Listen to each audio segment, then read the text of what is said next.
అనంత శ్రీరామ్ గారు కల్కి సినిమాలో అంటే కర్ణుడిని దేవుడిగా నమ్ముతారా, నమ్మాలా, ఎందుకు నమ్మాలి అనేటువంటి కొన్ని కామెంట్స్ చేశారు. అంటే అసలు హైందవ సభలో ఆయన పార్టిసిపేట్ చేస్తున్నారా అని అంటే ఆయన ఎంత గట్టిగా ఉన్నారు, కరుడు గట్టిన హిందువా కాదా అనేది అర్థమైపోయింది. సో ఆయన అక్కడికి వచ్చారు అని అంటే మీన్స్ హీస్ కంప్లీట్లీ హిందూ 110% అని అర్థమైంది. ఆయన చేసిన కామెంట్స్ ఏవైతే ఉన్నాయో కొంతమంది దాన్ని నెగిటివ్గా మాట్లాడుతున్నారు, కొంతమంది పాజిటివ్గా తీసుకుంటున్నారు. నెగిటివ్ అంటే గతంలో కూడా ఆయన కొన్ని పాటలని ఇట్లా చేశాడు కదా, అంటే హిందుత్వానికి సంబంధించి కొన్ని జరిగినాయి కదా అని మాట్లాడుతున్నారు. బహుశా అది పొరపాటు వల్ల, తెలియనితనం వల్ల, అప్పట్లో ఆయనకున్నటువంటి ఆలోచన విధానం వల్ల కొన్ని పాటలు రాసి ఉండొచ్చు అవసరం కొద్దీ. అంటే సినిమాకి సంబంధించిన సిచ్యువేషన్ మనకు తెలియదు. సో కానీ ఈరోజు మనం ఎప్పటికైనా సరే ఈరోజు అతను ఏంటి అనేది చూడాలి. ఇప్పుడు అంతమంది లక్షల మంది సమక్షంలో హిందుత్వం గురించి మాట్లాడిన వ్యక్తి మళ్ళీ భవిష్యత్తులో హిందుత్వానికి వ్యతిరేకంగా పాటలు రాస్తాడని కానీ అలాంటి విధానంలో వెళ్తాడని కానీ చెప్పి మనం భావించలేం. అంటే ఈవెన్ కొన్ని సినిమాలకు సంబంధించి కూడా ఆయన మాట్లాడారు. సో ఒక రాయి తీసుకొచ్చి పాన్ పరాక్ పూసేస్తే అమెరికన్ ఒక సినిమాలో దాన్ని అలా చూస్తారా, ఇలా కించపరిచే విధంగా కొంతమంది డైరెక్టర్ సీన్స్ క్రియేట్ చేస్తున్నారు, షూట్ చేస్తున్నారు సినిమాలు తీసే పద్ధతి కూడా మారాలనేటువంటి విధంగా కూడా ఆయన కొన్ని మాట్లాడడం జరిగింది. అదే పీకేలో చాలా దారుణంగా చేశారు. ఇప్పుడు 3 వ్యవస్థల గురించి ప్రశ్నించే విధంగా మేము ఆ సినిమాని తీసామన్నట్లు వాళ్ళు చెప్పుకున్నారు. కానీ హిందుత్వంలో డైరెక్ట్గా దేవాలయాలకు వెళ్ళటం, అక్కడ సాంప్రదాయాలని లోపభూయిష్టంగా చూపించడం, లేకపోతే శివుడు వేషంలో ఉన్నటువంటి వ్యక్తిని పరిగెత్తిస్తూ ఇతను వెంటబడటం, క్రిస్టియానిటీని కొద్దిగా టచ్ చేశారు. కానీ ఇస్లాం జోలికి అసలు వెళ్ళలేదు చూడండి. ఒక మసీదుకి వెళ్ళి, ఎందుకంటే వాళ్ళు వచ్చి తంతారని భయం వీళ్ళకి. అదే అన్న ముస్లిం కమ్యూనిటీకి సంబంధించి లేకపోతే వాళ్ళది ఏదైనా కానీ ఎవ్వరూ టచ్ చేయరండి, ఎవరు కనీసం ఒక మాట కూడా మాట్లాడరు. కానీ హిందుత్వానికి సంబంధించి ఎందుకు అన్ని నెగిటివ్ కామెంట్స్ వస్తున్నాయి? ఇప్పుడు తేనె తుట్లు ఉంటాయండి, చెట్ల మీద తేనె తుట్లు ఉంటాయి, మంచి మధురమైన తేనె ఉంటుంది కదా అందులో. మీరు వెళ్ళి గబుక్కని తీసేసుకుంటారా తేనె తుట్టి కనపడగానే? లేదు. ఎందుకని? అవి కొడతాయి కాబట్టి. మన హిందువులు కొట్టరు కాబట్టి.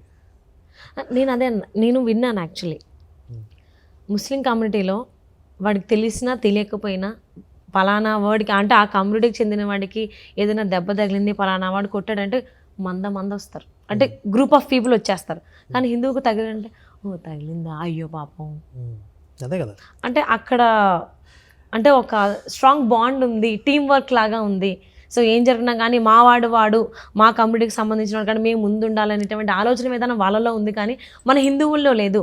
అది లేకపోవడం వల్లే ప్రతి ఒక్కడు హిందుత్వానికి సంబంధించి పాయింట్అవుట్ చేస్తున్నాడు, ఏలైతే చూపిస్తున్నాడు అనేది ఉంది. చిన్నప్పుడు మనందరం కథ చదువుకున్నాం కదా, 7 చేపలు కదా, చేపలు ఎందుకు అనలేదని. చివరికి ఏమైంది, ఒక చేమ దగ్గరికి వెళ్ళింది కథ, నా పొట్టలో పెడితే నేను కొట్టనా అనేది.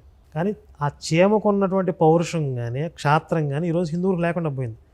పొట్టలో వేలు పెడితే చీమ తాను చనిపోయిద్దనే విషయం తెలిసిన పిసరంత జీవి ఎంత పెద్ద జీవినైనా పోరాటం చేస్తుంది, తిరగబడుతుంది. కానీ హిందువులకు ఆ పౌరుషం లేదే. ఇప్పుడు టెస్ట్మెంట్ ట్రోల్స్ అని మేము చేస్తున్నాం, ఆ ట్రోల్స్లో ఫస్ట్ వాళ్ళు మాట్లాడిన వీడియోలు ప్లే చేస్తాం. అవును, వాడు దొంగ సాక్ష్యం చెప్తాడు, నేను పెద్ద హిందువుని, పెద్ద భక్తిపరుణ్ణి, నేను ఆ దేవుని పూజించాను, ఈ దేవుని పూజించాను, కానీ వాళ్ళ వల్ల నాకు పని అవ్వలేదు, వాళ్ళు చేతగానోళ్ళు.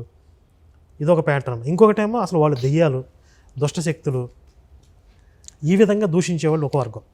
ఇట్లా గుంపులు కట్టలుగా ఈ సాక్ష్యాలు టెస్టిమోనీలు అని చెప్పి దైవదోషం చేస్తున్నారు. దీన్ని మనం ట్రోల్స్ అని చెప్పి వాళ్ళ మాట్లాడిన లోపాలన్నీ చూపించి దొంగ సాక్ష్యాలు చెప్తున్నారని చెప్పి అవగాహన తీసుకొస్తుంది. వాళ్ళకి కౌంటర్గా కొన్ని విషయాలు మాట్లాడుతున్నాం.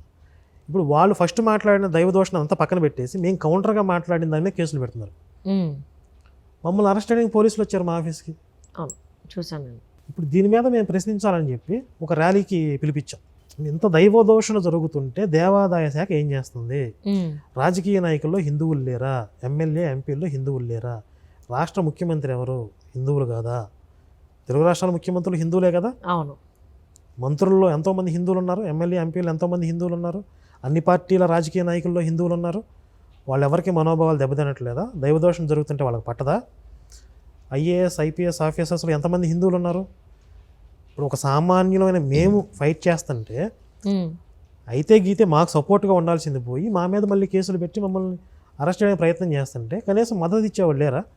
అంటే వ్యవస్థల్లో ప్రభావిత స్థాయిలో ఉన్న వాళ్ళ గురించి నేను మాట్లాడుతున్నాను. ఉమ్, ఉమ్. వాళ్ళు ఎవరు ఎందుకు పట్టించుకోవట్లేదు అంటే వాళ్ళు సేఫ్ జోన్లో ఉన్నారు, వాళ్ళకి అన్నీ సక్రమంగా జరుగుతున్నాయి, ఎవరు మాట్లాడట్లేదు. సామాన్య జనంలో ఆవేదన ఉంది. అవును.